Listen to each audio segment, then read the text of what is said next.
राघव, अपने ससुराल वालों से अपना हक मांगने में कैसी शर्म। तुम दामाद हो उस घर के, तुम्हारी पत्नी, बेटी है, बहन है। अपना हक लेने में कैसी शर्म। कब तक किराए की दुकान से काम चलाएगा। कमाई का बड़ा हिस्सा तो किराया देने में ही चला जाता है। कपिल ने अपने दोस्त राघव से कहा, क्या ये सही रहेगा?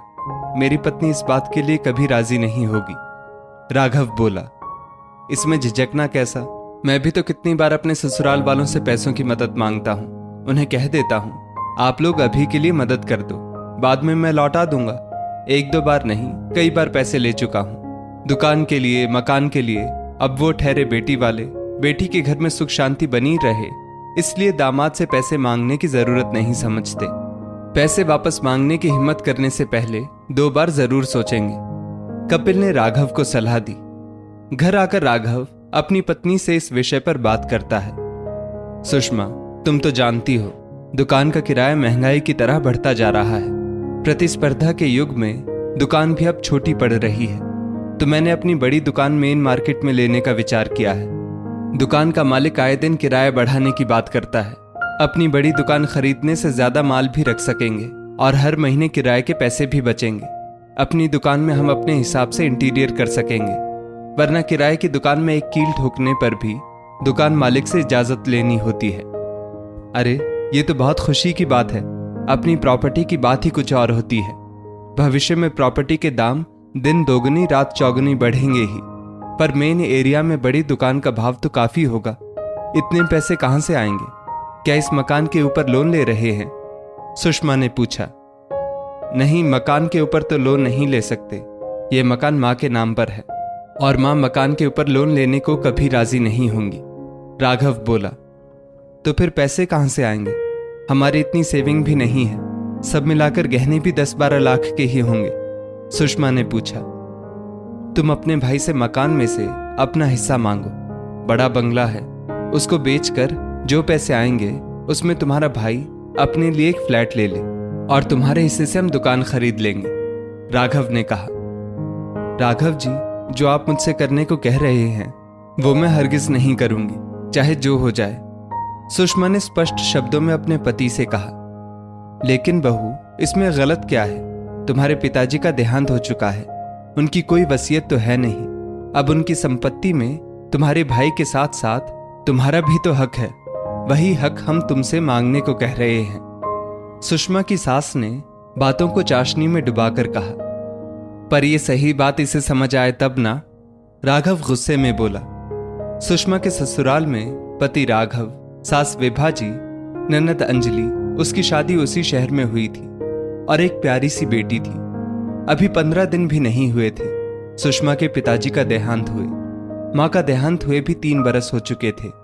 अब मायके में बस छोटा भाई नवीन और नई नवेली भाभी रंजीता थी। सुषमा के पिता ने अपनी हैसियत अनुसार दहेज में काफी कुछ दिया था। शादी में पूरे वक्त चिंता में डूबे रहे कि कोई कमी न रह जाए, पर दहेज के भेड़ियों को तो ये सब भी कम नजर आया। सुषमा को दहेज में दिया गया काफी सामान उसकी सास ने अपनी बेटी को दहेज में देने के लिए अलग रख दिया था। तीज त्योहारों के नाम पर कितना कुछ आता था सुषमा के मायके से, ताकि उनकी बेटी ससुराल में खुश रहे। सास की लालची निगाहें सुषमा के सामानों पर ही टिकी रहती। उस घर में मैंने अपना पूरा बचपन गुजारा है। माँ की ममता, पापा का दुलार उसी घर में मिला है। इकलौते छोटे भाई की कलाई पर राखी भी उसी घर में बांधी है। उस घर का आंगन, दीवारें, छत, घर के पेड़, सब का सब, पूरा का पूरा घर मेरे मन में समाया हुआ है। उसका कौन सा हिस्सा बेचकर अपना हिस्सा लूंगी। मेरे माता पिता ने मेरे और मेरे भाई की परवरिश में जरा भी भेदभाव नहीं किया। ऐसे में क्या मेरा फर्ज नहीं बनता था कि मैं अपने माता पिता का ख्याल रखूं। बेटियों का केवल अपने माँ बाप की संपत्ति में ही हक नहीं होता, बल्कि उन्हें अपने फर्ज भी निभाने चाहिए। जब मेरी माँ कैंसर जैसी गंभीर बीमारी से पीड़ित थी, तब मेरे पिता चाहते थे कि ऐसे नाजुक समय में मैं अपनी माँ के पास रहूं, पर आप लोगों ने मुझे बेटी का फर्ज निभाने नहीं दिया, मुझे मेरी माँ की सेवा नहीं करने दी। माँ जी, आपने अपनी झूठी तबीयत खराब होने का नाटक किया और मुझे 2 दिन में ही मायके से वापस बुला लिया, और अब आप चाहती हैं कि मैं पिता की संपत्ति में अपना दावा करूं। जब मैंने माता पिता के प्रति कोई फर्ज नहीं निभाया तो संपत्ति में दावा किस बात का करूं। भाई की शादी में भी मेहमान बनकर गई। और राघव, आपने घर के दामाद होने का कोई फर्ज नहीं निभाया। दामाद भी बेटे के समान होता है, पर आप तो सिर्फ लेना जानते हैं। घर के सदस्य की तरह कर्तव्य निभाना तो आपने सीखा ही नहीं। बिन माँ बाप के मेरा भाई छोटी उम्र में अकेला हो गया। उसका सहारा बनने की बजाय आपकी रुचि घर की कीमत आंकने में लगी थी। मेरे भाई भाभी के मन में मेरी क्या इज्जत रह जाएगी? किस मुंह से उसके पास जाकर राखी बांधूंगी? मेरे भाई भाभी सुखी रहे, उनके दिल में मेरे प्रति इज्जत प्यार रहे, मेरा मायका बना रहे, और मुझे कुछ नहीं चाहिए। मैं अपने भाई से कोई हिस्सा नहीं मांगूंगी, सुषमा ने स्पष्ट कहा। तो जाओ, वहीं जाकर रहो। इस घर के दरवाजे तुम्हारे लिए हमेशा के लिए बंद हैं, राघव ने गुस्से में कहा। सुषमा ने जल्दी जल्दी कपड़े सूटकेस में डाले और बच्ची को लेकर मायके चली गई। सास विभा जी ने तुरंत अपनी बेटी को फोन लगाया और सारी बात बताई। ठीक है मम्मी, आप चिंता मत करो, मैं शाम तक घर आऊंगी। फिर हम सब मिलकर भाभी के मायके जाकर उनकी खबर लेते हैं, बेटी अंजलि ने कहा। शाम को अंजलि एक बड़ा सा सूटकेस लेकर मायके पहुंचती है। पैर पटकते हुए अंदर आती है और गुस्से में माथा पकड़कर सोफे पर बैठ जाती है। क्या हुआ बेटी, तुम्हारे ससुराल वालों ने कुछ कहा क्या? मेरे पति कह रहे थे तुम्हारे भाई और भाभी के बीच मकान को लेकर समस्या हो रही है। कहीं ये परिस्थिति हमारे घर भी ना हो जाए। मेरे पति और मेरी सासू माँ कह रहे थे कि तुम्हारी माँ जीवित है तो उनके जीते जी वसीयत में अपना नाम भी दर्ज करा लो। जो मकान पिताजी माँ के नाम छोड़ गए हैं उसमें अपना हिस्सा भी लिखवा लो, नहीं तो माँ के गुजरने के बाद भाई बहन के बीच मकान को लेकर समस्या खड़ी हो जाएगी, अंजलि ने कहा। इसमें समस्या की क्या बात है? माँ बाप के बाद घर पर बेटे का ही हक रहता है। आखिर माँ का ध्यान मैं ही तो रख रहा हूं, राघव ने कहा। एक मकान को लेकर मेरे बेटा बेटी इस तरह लड़ रहे हैं। इससे तो अच्छा होता मेरे पति ने मकान बनवाया ही नहीं होता, विभा जी मन ही मन सोचने लगी। तेरे ससुराल वाले भी कितने लालची भेड़िए हैं। तेरी शादी में भी तो कितना दान दहेज दिया था। हर तीज त्योहार पर इतना कुछ देते हैं वो अलग, मकान पर तो सिर्फ मेरा ही हक रहेगा, राघव ने दृढ़ता के साथ कहा।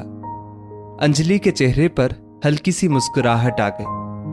भैया, मेरे ससुराल वाले ना लालची भेड़िए हैं और ना ही उन्होंने मुझे कुछ लेने आपके पास भेजा है। जिस व्यवहार के लिए आप मेरे ससुराल वालों को भला बुरा कह रहे हैं, वही व्यवहार आप लोग खुद भाभी के साथ कर रहे हैं।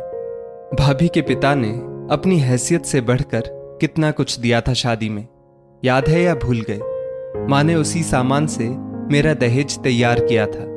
दहेज के कारण ही कभी रिश्तों में टकराव, कभी तलाक तक की नौबत आ जाती है। हर तीज त्योहार पर भाभी के मायके से कितना कुछ आता है। इतना लेने के बाद भी आपको उनके पिता के मकान में हिस्सा चाहिए। माँ बाप अपनी लड़की को पाल पोस कर बड़ा कर एक अनजान परिवार को सौंप देते हैं। क्या ये कम बड़ी बात है? और उस पर से दहेज, ये कितना बड़ा पाप है। मेरे ससुराल वालों ने कुछ मांग नहीं की थी।